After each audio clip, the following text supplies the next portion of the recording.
Assalamualaikum dan salam sejahtera. Saya Irfan Faruqi dan ini Fokus minggu depan yang mana kita akan berikan tumpuan kepada debat pilihan raya presiden oleh calon-calon presiden dan juga calon-calon wakil presiden yang berlangsung di Indonesia. Untuk rekod, sepanjang pemilihan umum untuk pemilu 2024 ada 5 siri debat di antara calon presiden dan juga calon wakil presiden di Indonesia yang mana 3 sudah pun berlangsung iaitu pada 12 Disember dan 22 Disember lalu termasuk pada 7 Januari. Itu melibatkan 2 debat antara calon presiden dan 1 debat calon wakil presiden. Esok kita akan menyaksikan pusingan kedua untuk debat calon wakil presiden pada 21 Januari dan debat pusingan yang terakhir sebelum pemilihan dilaksanakan pada 14 Februari nanti iaitu pada 4 Februari yang mana itu akan melibatkan calon presiden bagi pusingan yang terakhir. Dan kita ingin memberikan tumpuan kepada apakah yang akan berlaku esok memandangkan 3 siri debat sudah pun berlangsung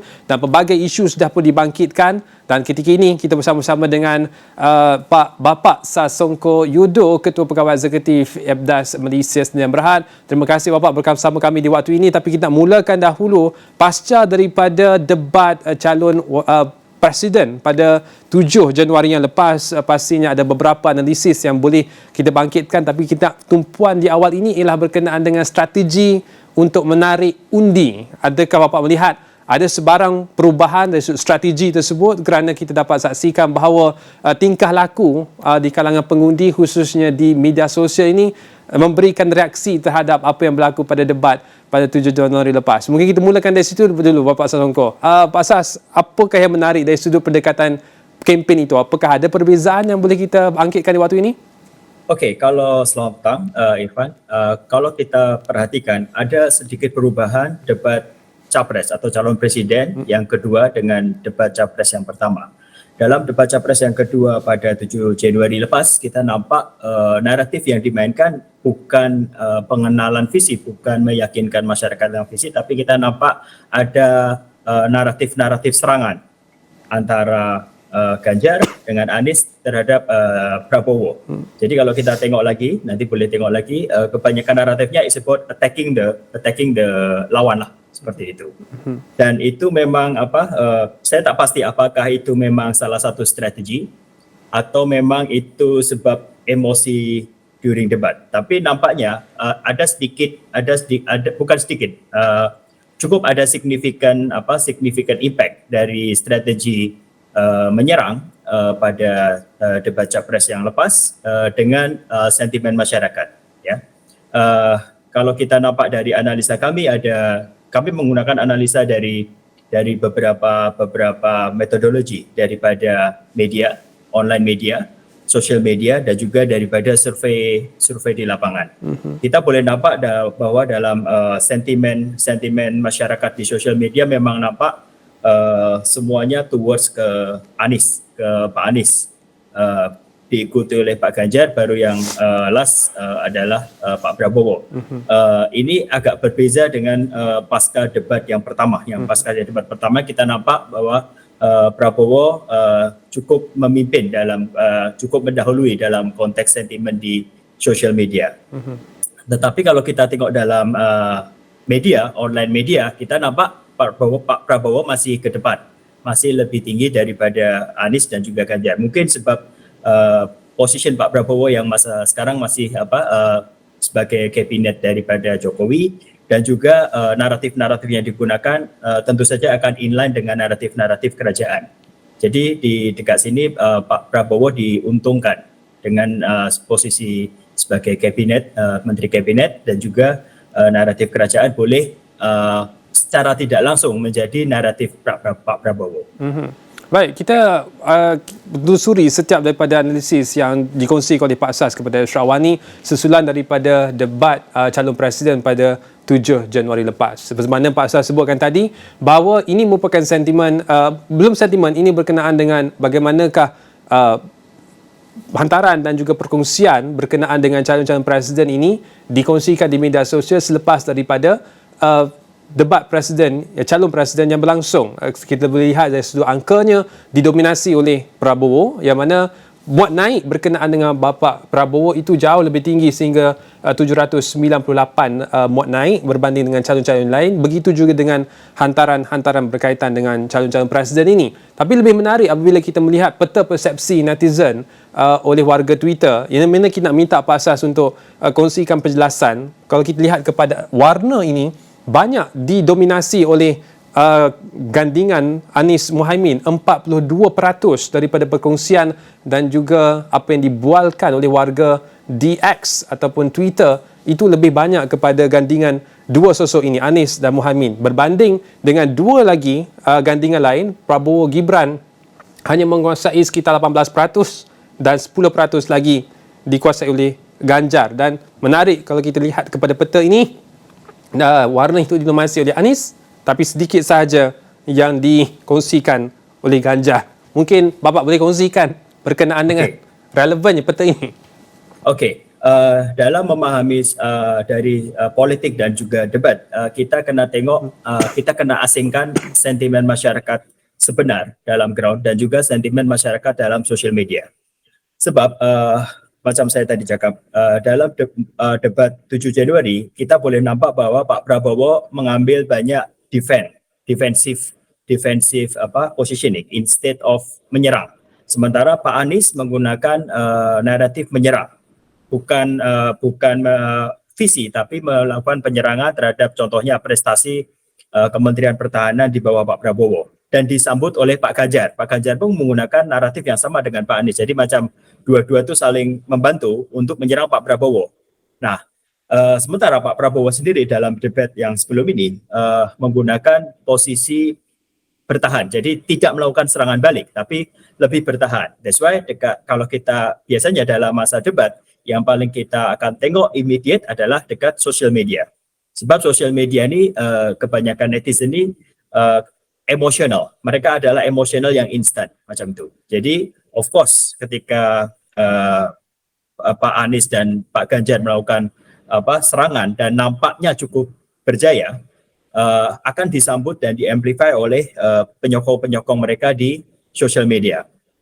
Sebab serangannya bukan serangan dalam bentuk visi misi, tetapi dalam bentuk subjektif. Jadi contohnya macam berapa skor prestasi Kementerian Pertahanan, which is dalam konteks defensif Pak Prabowo mengatakan bahwa Pak Prabowo tak boleh menjawab sebab kebanyakan data-data pertahanan adalah data-data rahasia negara. Nah, itu yang menjadikan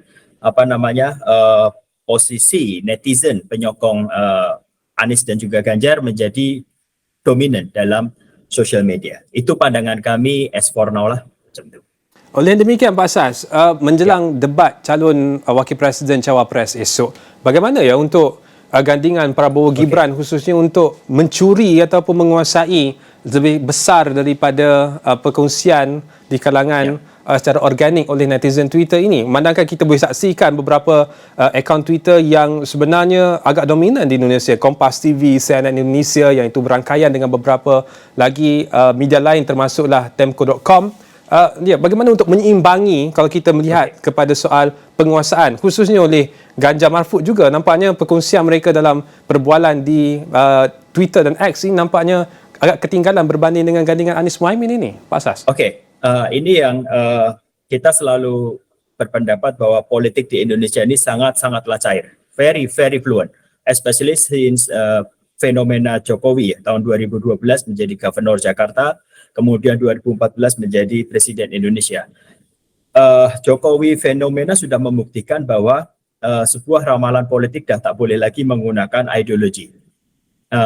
Apa yang berlaku dengan fenomena di Jokowi itu sudah menunjukkan bahwa politik di Indonesia sudah menjadi politik yang kompleks. Jadi bukan simetrik, politik yang menjadi asimetrik, yang anything can happen within second.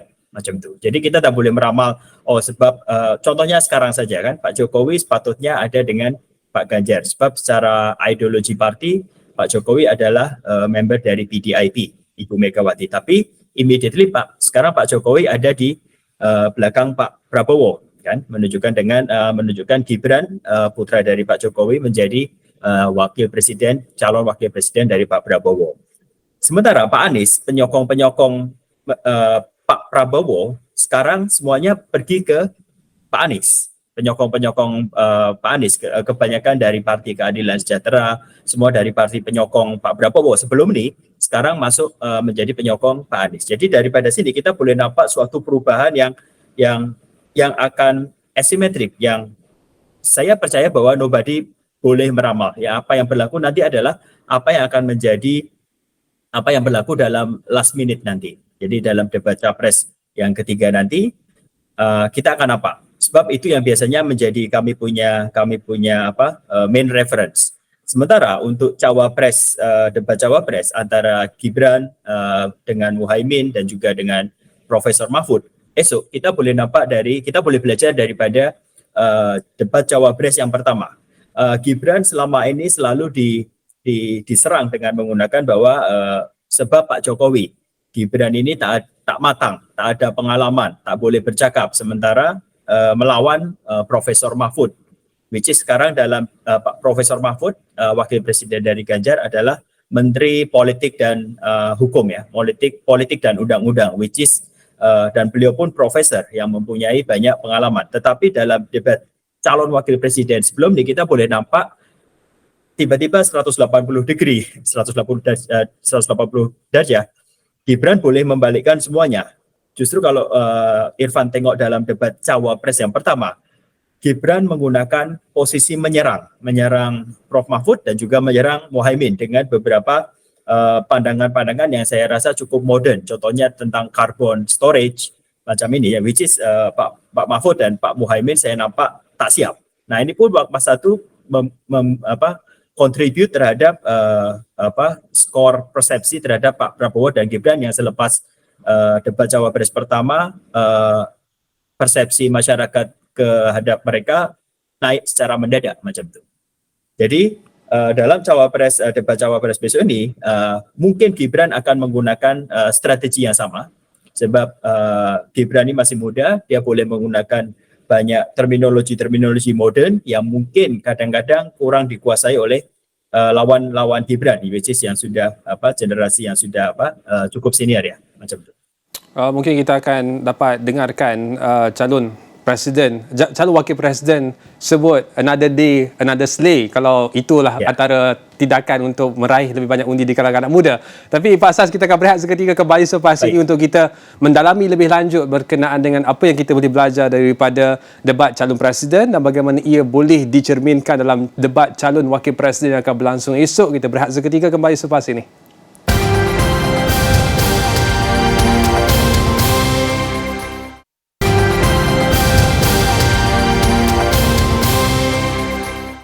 Baik, kembali dalam Fokus minggu depan. Sebelum kita meneruskan perbincangan kita menjelang debat calon wakil presiden yang akan berlangsung pada esok, ini laporannya, itu berkaitan dengan Presiden Joko Widodo yang menafikan spekulasi beberapa menteri kabinet meletak jawatan termasuk Menteri Kewangan Sri Mulyani Indrawati. Beliau berkata Kabinet Maju Indonesia masih meneruskan kerja seperti biasa. Beliau yang lebih dikenali sebagai Jokowi menjelaskan bahawa perkara seperti itu sengaja ditimbulkan di tengah musim kempen politik menjelang pemilihan umum pemilu 2024 pada 14 Februari. Pakar ekonomi kanan Indef Faisal Basri di Forum Politik dan Ekonomi Sabtu lalu menyatakan seramai 15 menteri dari dalam kalangan teknokrat dan di luar parti politik berpotensi mengundurkan diri. Beliau menganggap Presiden terdahulu memihak kepada pasangan calon Presiden dan Naib Presiden Prabowo Subianto Gibran Rakabuming Raka. Gibran merupakan anak sulung Jokowi. Mengulas ringkas perkara itu kepada media, Sri Mulyani yang ditemui selepas menghadiri mesyuarat dipengerusikan Jokowi pada Jumaat berkata masih berkhidmat seperti biasa. Sementara itu, isu pemecatan atau impeachment terhadap Jokowi menjadi antara topik yang hangat diperdebatkan di forum politik dan media ketika ini. Sejumlah tokoh masyarakat bergabung dalam sebuah gerakan petisi 100 bertemu dengan Menteri Politik Hukum dan Keamanan Mahfud MD pada 9 Januari meminta agar Mahfud memecat Jokowi. Pada pemilu 2024, rakyat Indonesia meraihkan pesta demokrasi dengan memilih pemimpin seterusnya menggantikan Jokowi yang menamatkan penggal kedua dan terakhirnya pada Oktober. Berikutnya, seramai 64,900 pemilih berdaftar Indonesia yang bermastautin di Sarawak akan melaksanakan kewajipan mereka mengundi Presiden, Naib Presiden Indonesia serta anggota Dewan Perwakilan Rakyat DPR dalam pilihan raya umum pemilu pada Februari ini. Konsul Jeneral Republik Indonesia di Kuching, Radin Sigit Wijaksono berkata, proses demokrasi itu nanti melibatkan dua kaedah iaitu mengundi di pejabat konsulat pada 11 Februari 2024 atau di 153 lokasi lain. Kita ada target dari National Committee ya, Komisi Pemilihan Umum di Jakarta itu target 50%, 50%. 64.000 itu dari Sarawak saja? Iya, 60%. Kalau bicara seluruh Malaysia, banyak lagi, terutama di Semenanjung. Sekitar 400-an ribu ada di Semenanjung. Ya. Jadi total pengundi di abroad bagi Indonesia itu 1,7 juta. Untuk yang di luar, di Malaysia, di negara-negara, beberapa negara lainnya. Itu hampir separuhnya ada di Malaysia. Separuhnya ada. 64.900 ada di Sarawak. Ya. Mudah-mudahan kita mengharap partisipasi warga untuk ikut serta mengundi ini cukup besar ya, supaya memeriahkan juga itu bagian dari hak untuk menentukan nasib bangsa negara Indonesia ke depan. Radin turut mengingatkan para pengundi agar membawa dokumen penting iaitu pasport atau kartu tanda penduduk KTP atau kartu keluarga bagi melayakkan mereka membuang undi. Tambahnya, bagi melancarkan proses pengundian seramai 600 hingga 800 petugas iaitu warga Indonesia yang bermastautin di negeri ini akan ditugaskan mengawasi setiap peti undi di semua lokasi pengundian. Pemilu 2024 Indonesia menyaksikan 3 calon iaitu Menteri Pertahanan Prabowo Subianto, bekas Gubernur Jawa Tengah Ganjar Pranowo dan bekas Gubernur Jakarta Anies Baswedan akan bersaing untuk merebut jawatan Presiden pada bulan depan. Baik, kita kembali untuk membincangkan berkenaan dengan debat calon wakil presiden yang akan berlangsung pada esok. Kita bersama-sama dengan Bapa Sasongko Yudo, Ketua Pegawai Eksekutif Abdas Malaysia yang Berhad. Pak Sas, kita nak teruskan perbincangan kita ketika ini. Tapi sebelum itu kita nak memahami beberapa data yang dikongsikan oleh Pak Sas dengan Esrawani. Antara lain, bila kita sebut tentang naratif, siapa yang menguasai naratif? Kerana selepas daripada debat calon presiden tempoh hari, sentimen di kalangan pengundi menunjukkan lebih banyak memberikan sentimen positif kepada Pak Ganjar dan kedua diikuti oleh Pak Anies dan ketinggalan di belakang hanya 31% yang menyatakan sentimen positif terhadap prestasi Bapak Prabowo, hanya sebanyak angka 31% dan lebih hampir 50% dengan sentimen yang negatif. Itu kedudukan bila kita sebut tentang sentimen pengundi. Tetapi berbeza apabila kita melihat kepada trend kecenderungan pemilih yang nyata selepas daripada November dan menjelang Disember, kedudukan pasangan Prabowo dan juga Gibran masih lagi mendahului calon-calon lain, kecuali kita dapat saksikan bahawa kedudukan Bapa Anies dan juga Muhaimin itu sudah pun mengatasi kedudukan yang dipegang oleh Ganjar Mahfud sebelum November 2023. Dan angka yang sama juga menunjukkan bahawa bila kita sebut tentang kadar kecenderungan pemilih terhadap calon, lebih banyak responden menyatakan bahawa mereka akan memilih Prabowo Gibran sekiranya mereka sudah pun berada di petak ataupun di kotak undi. Mereka 43.7% menyatakan mereka akan mengundi Prabowo Gibran dan selebihnya 26% akan mengundi Anies Muhaimin dan begitu juga dengan angka-angka yang lain. So menarik kerana ada perbezaan di sini. Nampak dominasi Prabowo Gibran apabila kita sebut tentang kecenderungan mengundi. Tetapi sentimen selepas daripada debat nampaknya bahawa Prabowo jauh ketinggalan. Apakah sentimen seperti ini juga akan kita saksikan dalam debat calon wakil presiden esok? Lebih banyak orang yang akan lebih senang dengan gandingan Anies Muhaimin berbanding dengan Prabowo Gibran ini, Pak Sas. Okey. Ini yang saya sebutkan tadi, Irfan. Jadi kita kena bezakan antara survei ground pengundi yang berdasarkan survei di ground seluruh Indonesia, sosial media dan juga mainstream media. Sosial media memang akan menyumbang sentimen yang paling besar. Tetapi sentimen tersebut adalah sentimen yang kami boleh sebutkan sebagai sentimen yang emosional. Memang macam tadi, kalau kita tengok debat presiden sebelum ni, 7 Januari, kita boleh nampak bahawa Pak Anies dan Pak Ganjar melakukan strategi menyerang. Sementara Pak Prabowo hanya bertahan tanpa memberikan jawaban yang clear sebab topik yang didebatkan masa itu adalah tentang pertahanan, which is sebagai Menteri Pertahanan Pak Prabowo tak boleh berbincang pasal data-data pertahanan secara detail. So apa yang berlaku masa debat itu memang immediately akan reflected ke dalam sentimen di social media. Tetapi dalam masa yang sama kita tak boleh hanya mengandalkan sentimen yang ada dalam social media saja. Survei kena dibuat terus-menerus. Setiap minggu survei kena dibuat untuk kita tengok dan kita analisa sentimen masyarakat, sentimen pengundi yang betul, bukan dari social media yang ada di ground. Jadi dalam Indonesia ini kami selalu melakukan analisa triangulation antara online news, mainstream media, social media, dan juga ground survey. Kita kena combine semua, tak boleh hanya menggunakan satu metodologi saja. Dalam debat calon presiden, Bapak Prabowo dijadikan sasaran dan diserang oleh dua gandingan yang lain. Dalam debat calon wakil presiden, Gibran juga mempunyai posisi menyerang terhadap calon-calon yang lain. Jadi isu ini, kita sebut tentang menjelang isu, naratif setakat hari ini, siapa sebenarnya menguasai naratif pemilu 2024 di Indonesia? Ada sesuatu yang berlaku di Indonesia yang cukup menarik dalam masa 1 minggu ini. Jadi kalau berdasarkan kami punya big data analytics, kami nampak justru conversation, perbualan baik isu-isu yang ada dalam berkaitan dengan pemilu ini malah semuanya gravitinya ada dekat Jokowi, Pak Jokowi sendiri. Sebab justru bukan dalam calon presiden atau calon wakil presiden. Dalam masa 1 minggu atau dalam 3 hari, last 3 days, cukup panas isu tentang yang tadi Irfan mention, impeachment atau pemecatan Pak Jokowi. Kemudian isu-isu yang berkaitan dengan ramai menteri-menteri di kabinet mengundurkan diri, ya, resign daripada Jokowi, meskipun sudah dinafikan oleh istana bahwa tak ada menteri yang resign.